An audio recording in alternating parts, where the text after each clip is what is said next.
Hi friends, இன்றைக்கி நம்ம சுரைக்காய் பொரியல் எப்படி செய்யலான்னு பார்க்கலாம். சுரைக்காயை தோலை சீவிட்டு இது மாதிரி சின்ன சின்னதாக அரிஞ்சு எடுத்துக்கலாம்.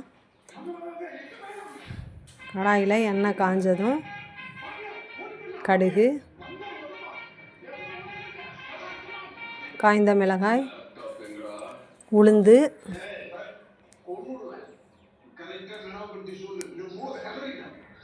போட்டு தாளிச்சுக்கலாம். அடுத்தது வெட்டி வச்சுருக்க சுரைக்காயை எடுத்து போட்டுக்கலாம்.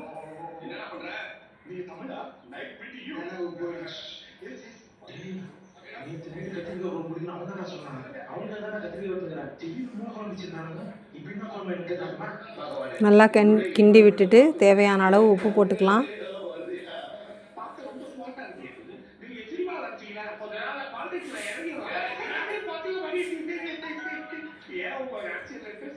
இப்போ சுரைக்காயை மூடி வச்சு வேக வச்சுக்கலாம். மறுபடியும் திறந்து அதை கொஞ்சம் இதை கிண்டி விட்டுட்டு மறுபடியும் மூடி வச்சு வேக வச்சுக்கலாம். இப்போ சுரைக்காய் வெந்துருச்சு.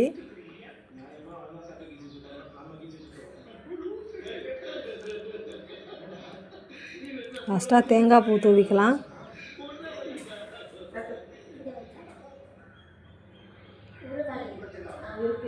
தேங்காய் பூ போட்டு கருவேப்பிலையும் போட்டுக்கலாம்.